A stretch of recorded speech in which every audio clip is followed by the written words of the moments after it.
Hi, and welcome to our online discussion for October 2nd, 2015. My name is Christian Debré, and this is Amy Asberg, Director of Toujours Vivant Not Dead Yet. Hello. Toujours Vivant Not Dead Yet is a project of the Council of Canadians with Disability. Our goal is to inform, unify, and give voice to the disability right opposition to assisted suicide, euthanasia, and other end-of-life practices that discriminate against people with disabilities. There are many reasons to oppose the legalization of assisted suicide and euthanasia. Here are just a few. It's unnecessary.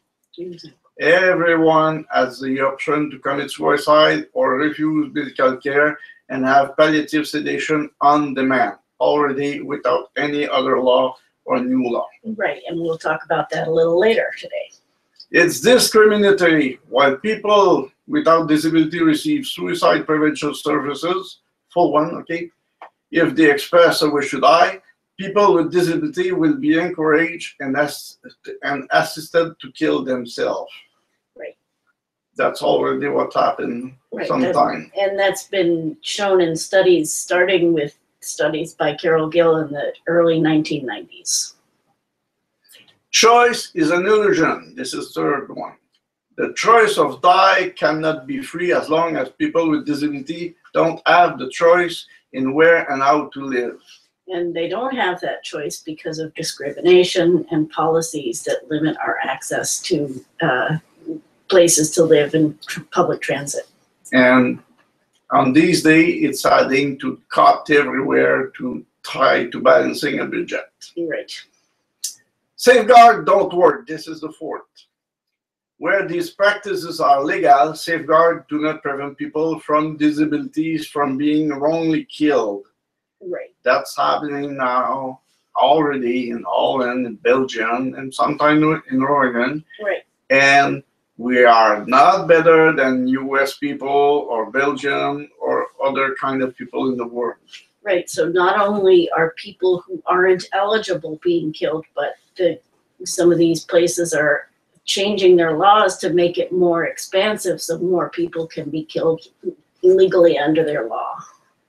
So, goal of our online discussion are to give disabled people a place to talk about these issues among ourselves from our point of view. Right.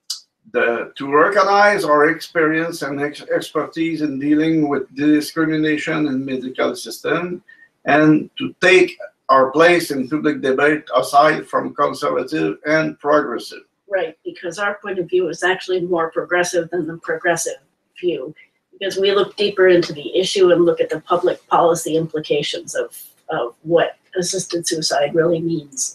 You get it. Okay, today's topics. CCD's statement of principle of for legalization following the Carter decision, part 2.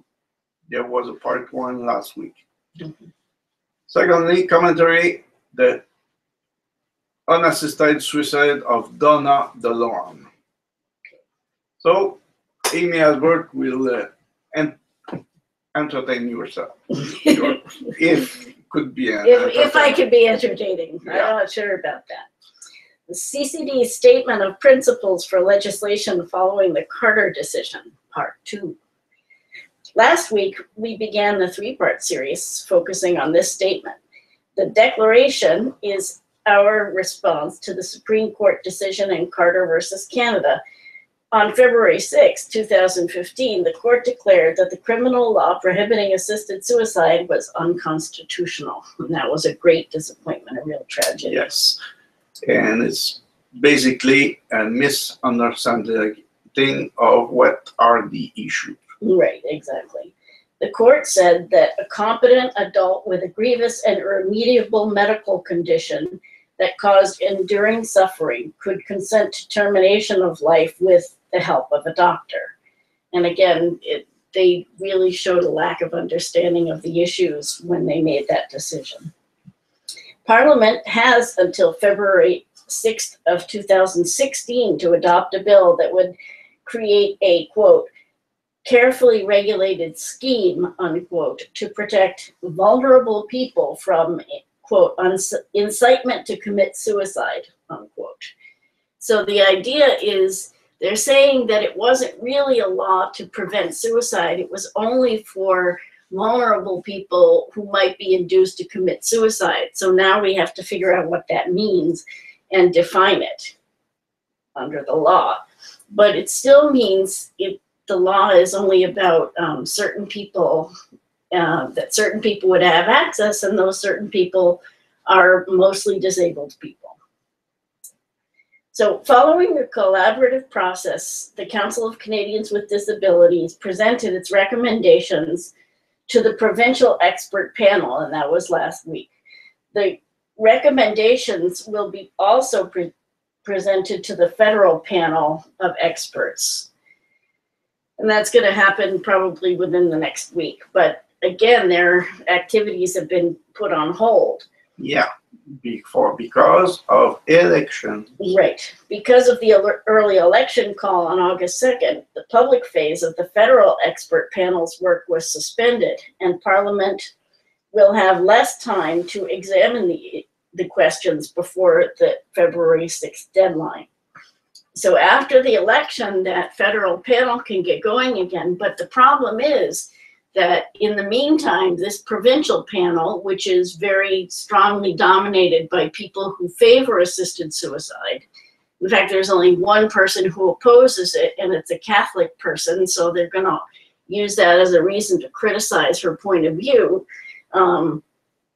So that provincial panel is going to do all their work as quickly as possible, so that when business resumes after the election, they'll be able to show their recommendations and say, see, our recommendations are all done, Parliament, you can go ahead and use those instead of the federal panels. So that's been their strategy, and anybody who fails to notice that or to take that into account is just not paying attention. Which is mostly what's happening right now. Right. Every politician of on the federal and some on provincial, just look at the federal election. Right, exactly. And part of the reason we understand that this is what's going on is because those of us who are disability rights activists have been working on this issue for 30 years. And we know the tactics that are used by the people who push assisted suicide. So last week, in the first phase of our discussion of the CCD position paper, we focused on the reasons people with disabilities oppose assisted suicide and some of the myths about assisted suicide that circulate in the media and the general public. Next week, we'll concentrate on specific recommendations for the law and regulations. So, it will be a little bit more technical. Right. What the actual procedures, safeguards, and sanctions will look like. Space limitations prevented us from providing important details in the document, but our presentation will be a little longer than usual. So, but this week, we're going to talk about the principles that have to guide members of Parliament in drafting the law on medical killing. So here we go. Principles. Number 1, only assisted suicide and not euthanasia will be permitted. Is it better or not? I don't know. Well, the reason we thought about that is because with euthanasia, the doctor does the actual deed that ends the person's life. But with assisted suicide, the person is responsible for taking the act, taking the physical action, whether that's swallowing a pill, whether that's, putting the pills in their mouth or drinking a liquid. And, for people who have very limited mobility, who can't do a lot of things, okay, it can still be arranged. Okay, at least the doctor doesn't give that directly. Right, exactly. Okay. It's a little bit better. It's a little bit better. And again, that doesn't cancel all the other problems, but at least it's slightly more controlled by the person.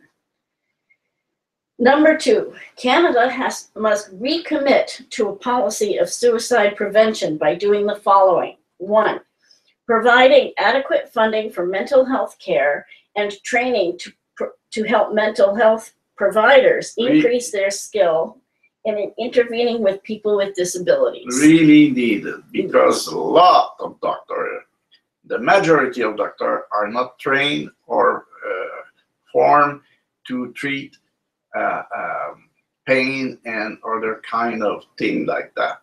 Right, exactly. And as we know, mental health care is usually underfunded because so much of the healthcare dollars go toward physical health care. And people think, well, you know, if you have a mental illness or a mental health problem, you know, you just have to pull up your bootstraps and pull it together and get with the program. People don't really understand that it's not that way at all. That you need medication and you need counseling. It's not just, you know, take a pill and feel better. It's not just one or the other. So both extra funding for those services, but also training counselors so that they don't blame your problems on your disability and say, well, of course you're depressed, you're disabled. Why, you know, every disabled person is depressed because it's depressing to be disabled. It's not true, but that's what those of us with disabilities run into when we try to get mental health care.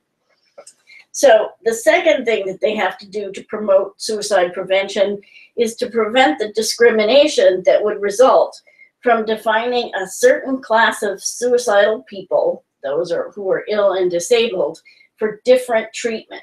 So instead of having 2 lines when somebody comes in who says they want to kill themselves, and send the non-disabled people into the line that gets suicide prevention and the disabled people into the line that gets suicide help, they need to reinforce the suicide prevention by not making that difference between the 2 kinds of people. But anyway, whatever is happening in the country, you should have a prevention of suicide law, not a suicide law. Policy is like that. You could not go left and right at the same time. Right. So you go against suicide or you go to suicide. Right. And I better live in a country who doesn't like suicide. Right. Except for right now, you know, it's not really clear that suicide prevention is so much a priority, because in Belgium, they've already euthanized 100 people whose only problem was mental illness or depression. And that certainly does not fit with the idea that the person is near death or, you know, suffering extreme pain. Those are problems that are traditionally presented by people who, you know, need suicide prevention services. Which is not the case right now, because in the decision of the court, there's no end of life thing. Right. Whatever, right. It's for everybody. Right, exactly. The Supreme Court decision as it is now, it doesn't just apply to people who are near the end of life, and it could apply to people who only have emotional suffering. So they weren't thinking about suicide prevention when they made that decision. I want to die. My wife lives with me. Right, exactly. No, that's not a good idea to say, okay, good idea to kill yourself. Right, exactly. So another way that they can promote suicide prevention is by preventing, quote, vulnerable persons from being induced to commit suicide in times of weakness, and, quote, protecting disabled and terminally ill people from prejudice, negative and inaccurate stereotypes, and societal indifference. And in this section, we need to focus on this idea of who is a vulnerable person. And let's look at that. Vulnerability is a universal human experience. So babies, they're all pretty vulnerable. We all have times when we're very vulnerable, we need help.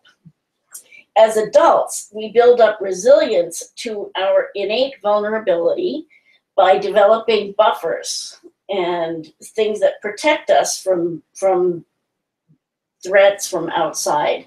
And then some of those buffers are material security, like having a roof over our head and enough to eat, personal supports, recognition and respect from other people, and positive interpersonal relationships. So I have a good relationship with Christian, who's my husband. So that's one of my buffers against vulnerability. But when it's mine too. Yeah. But when these buffers are removed or compromised, which happens through discrimination or a lack of adequate supports, people are made vulnerable. So if I feel good at home, but then I go out and people are always saying, oh, it's wonderful to see you out. It's amazing that you can actually walk down the street. That's kind of insulting. So that is, eating away at my buffers, and that makes you vulnerable. Quite a lot of time for disabled people. Right. It happens all the time for disabled people. And so our buffers are always being attacked and we become vulnerable.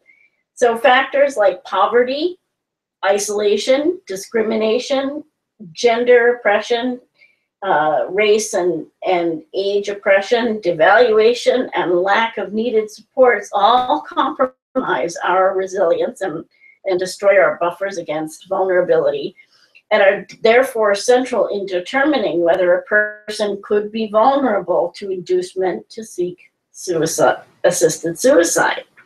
So that's what we need to look at. Is somebody, do they have the supports they need? Do they have a good network, or are they isolated? Is that person vulnerable or susceptible to be suicide? So that's what the Parliament needs to look at.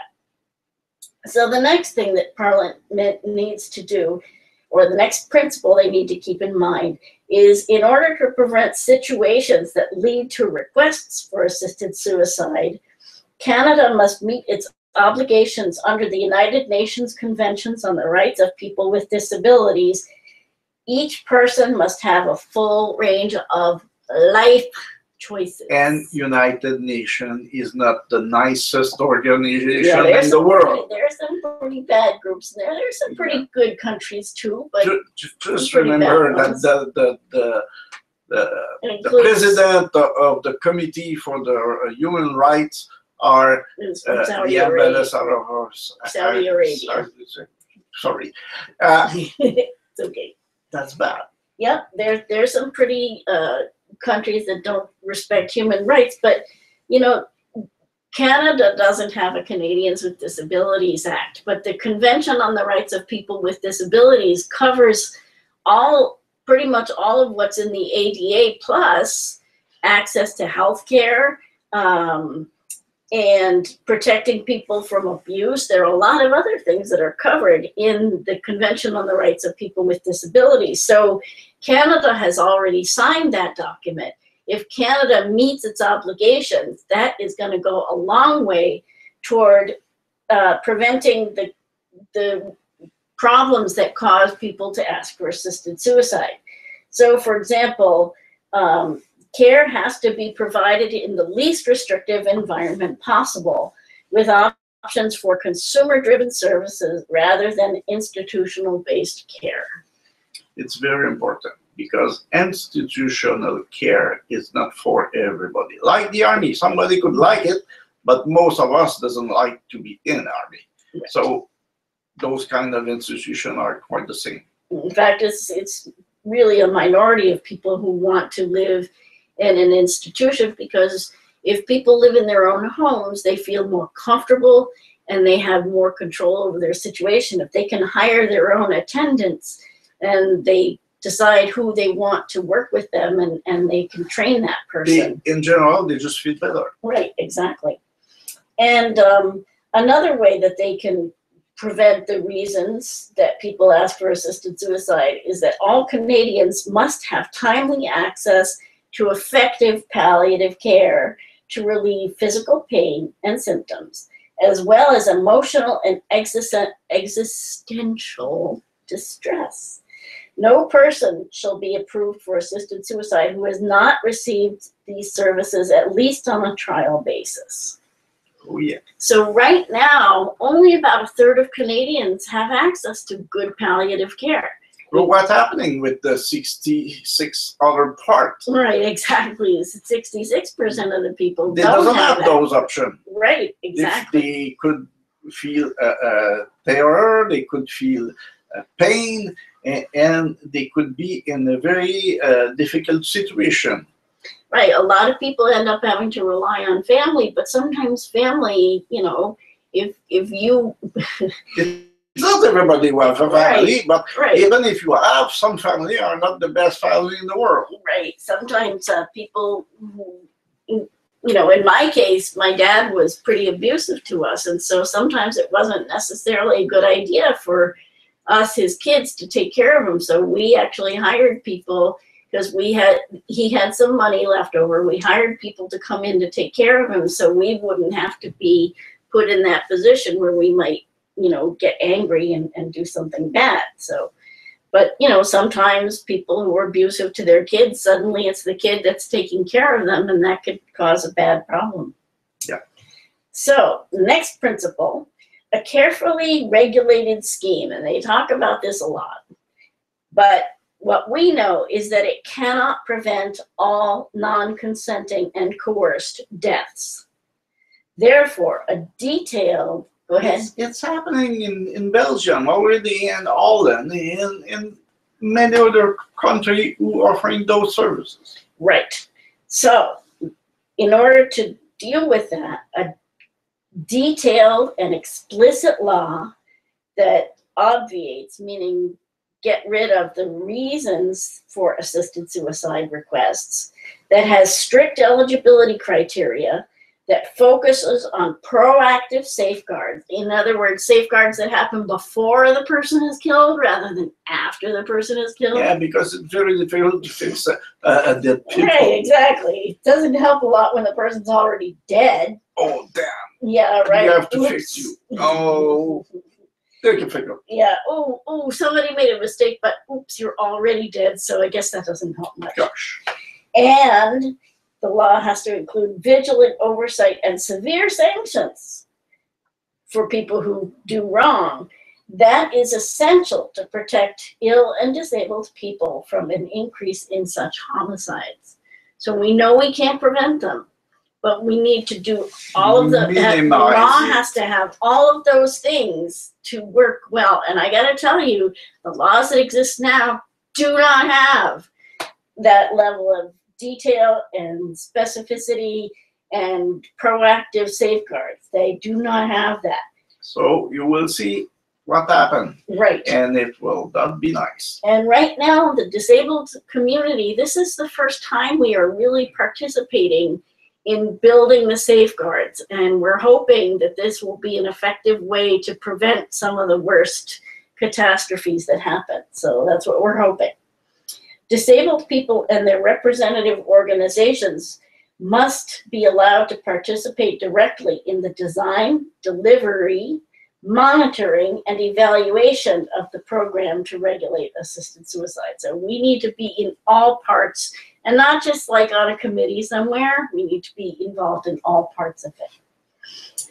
Definitions and standards must be clear, consistent, not different in a law versus the regulation. Appropriate, that means it has to really solve the problem.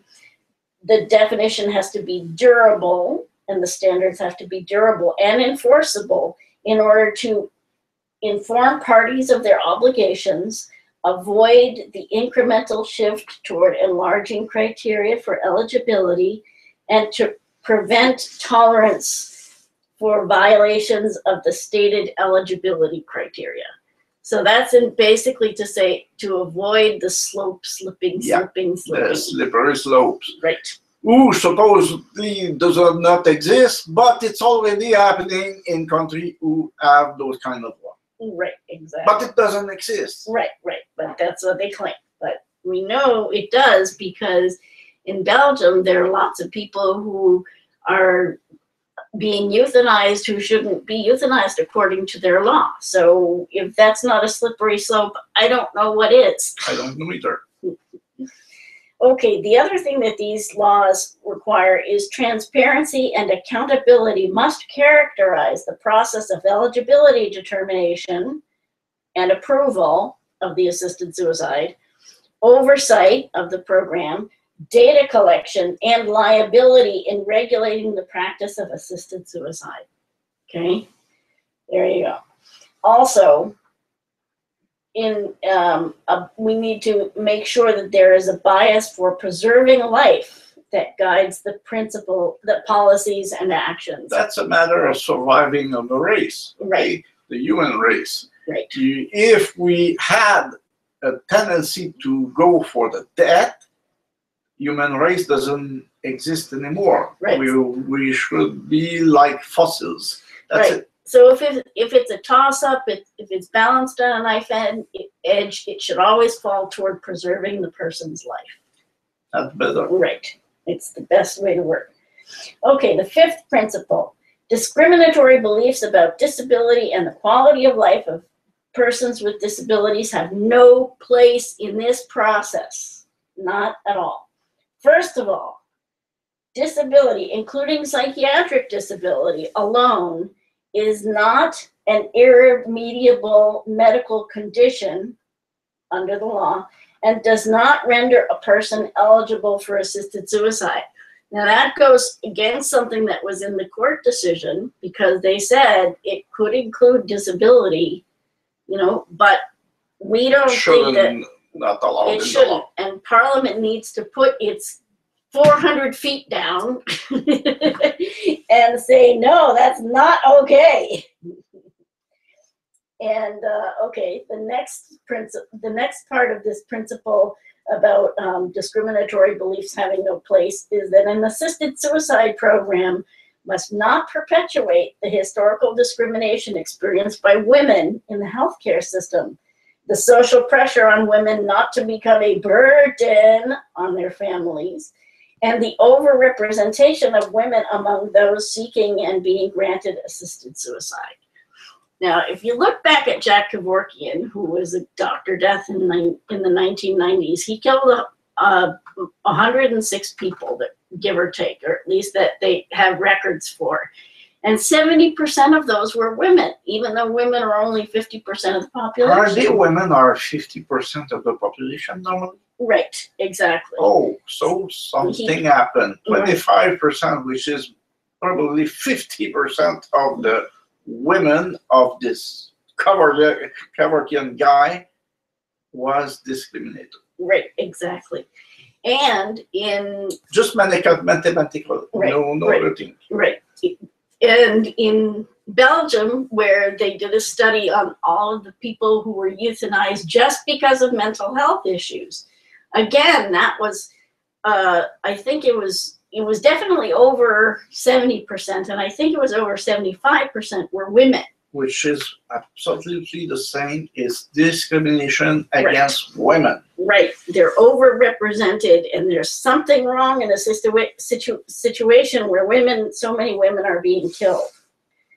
So that needs to be dealt with by the Parliament in looking at this law. Where are women activists? Right. Well, we need you.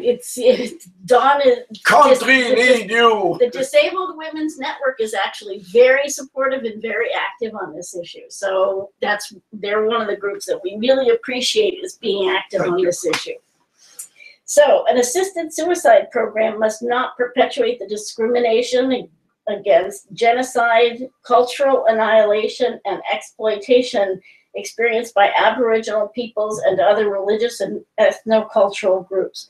So, for example, in Australia, they had in the Northern Territories a law that allowed assisted suicide for a while, but what they discovered is that it was affecting, is that a lot of Aboriginals objected strongly to it, and so they had to rescind the law because it went against their cultural values. And we feel that it's very important that, especially because Canada's First Nations peoples have been very strongly affected by discrimination, that we need to protect those folks. So this law could be transformed in the form of genocide against Native people in Canada. Right, because the First Nations people, they don't have good public health and sanitation there because of discrimination. They don't have good access to health care, and that causes disabilities. And if we have a program that allows disabled people to have assisted suicide, then that's going to be another form of genocide once again. Yeah. Right. Okay, the next principle. The program shall be managed so as to be accessible to and usable by all persons, including ensuring effective and independent communication. That includes access to qualified and neutral interpreters, not making family members be interpreters, adaptive technology, and print materials in alternate formats. And think about it.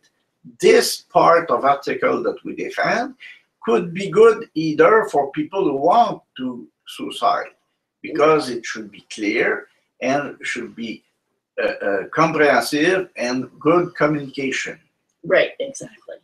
This is absolute. You know, we don't want this law to be in effect, but if they're going to have this kind of law, they need to make it accessible to people so that people aren't going in uninformed, so that people have the information they need, and so that especially people with communication difficulties, either because they're autistic or because they have a brain injury or had a stroke or something, that they can communicate their needs and don't have to rely on their family members who might be coercing or pressuring them to have assisted suicide.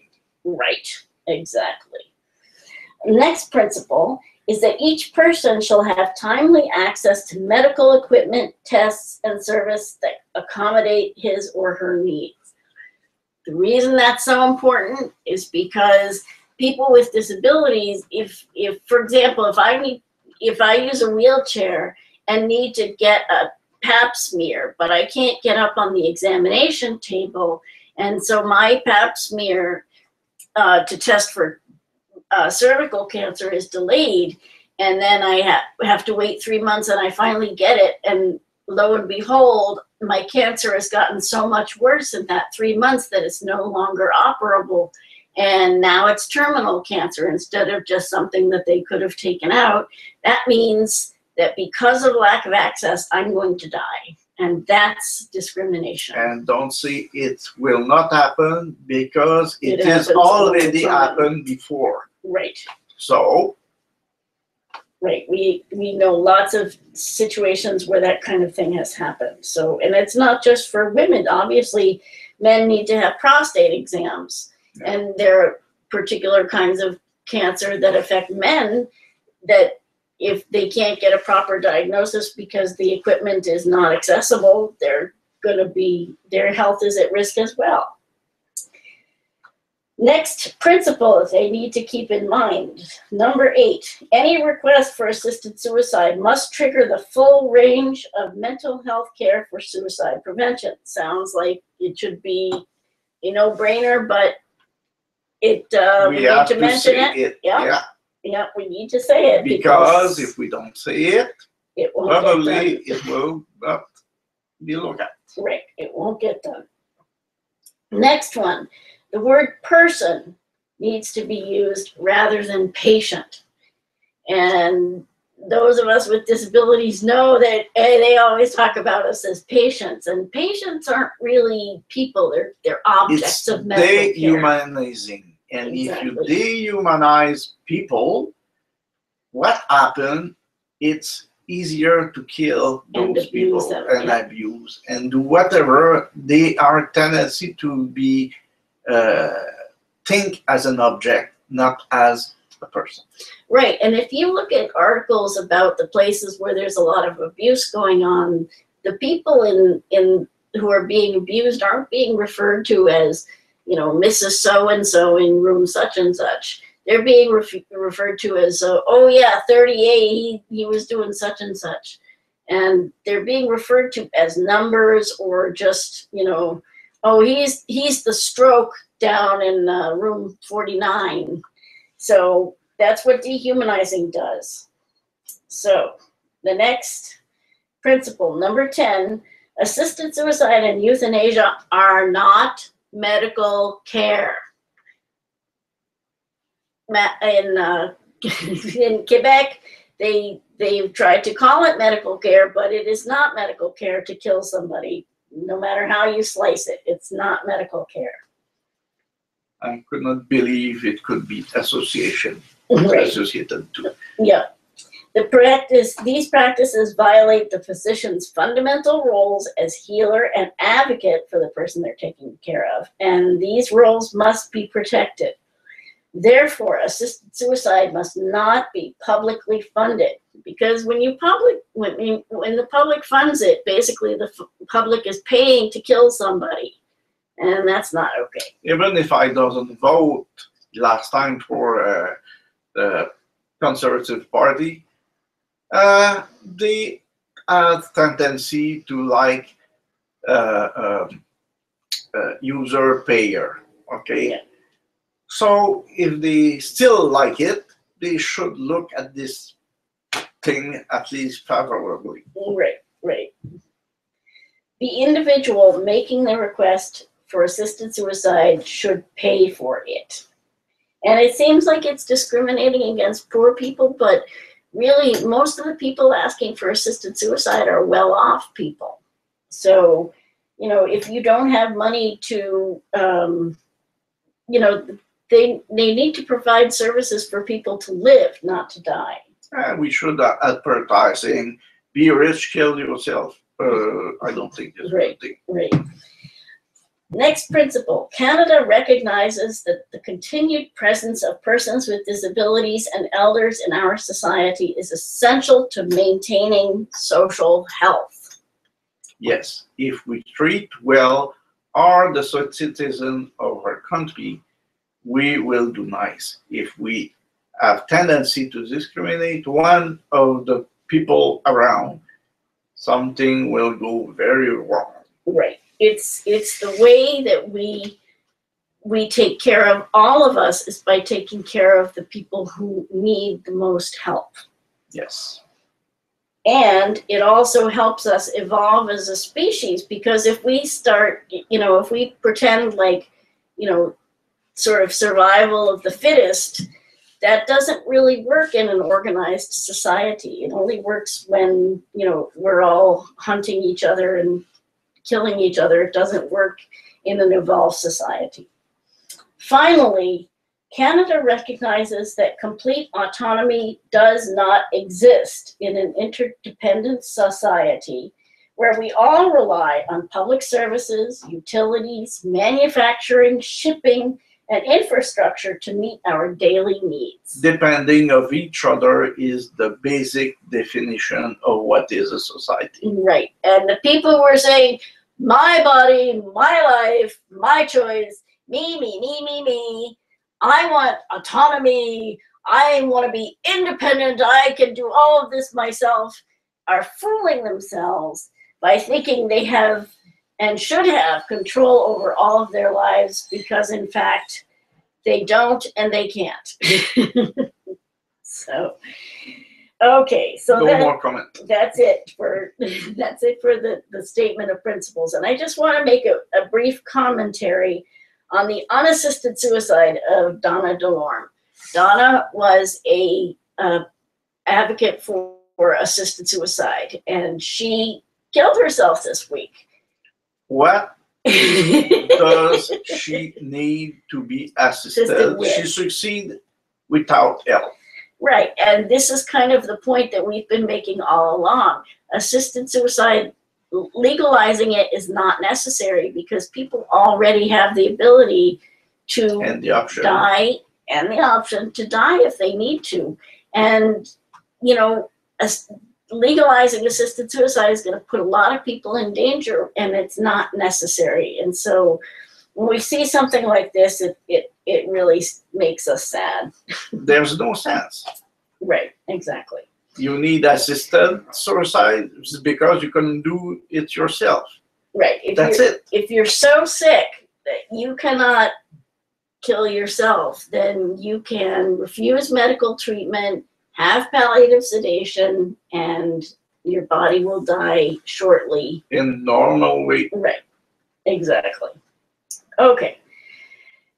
To view our videos, we have 2 years now worth of videos. You can do a search on euthanasia and disability, and you'll find the links in Google Hangouts on Air or on YouTube. You can, like I said, find 2 years worth of videos.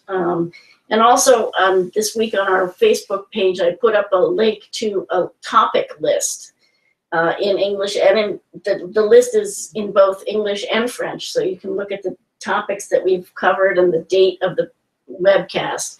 So you can find all those on our YouTube page.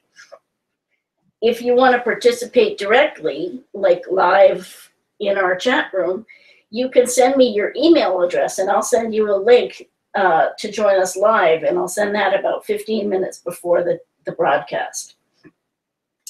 For more information on the subjects that we talk about here, you can visit our Facebook page at facebook.com/toujourdsvivant, not dead yet. Visit our website at tvndy.ca. You can email me at info@tv-ndy.ca, or you can follow me on Twitter @TVNDY. Thanks very much for joining us, and thanks for Christian for helping out. See you next week. Have a great week. Take care. Bye. Goodbye.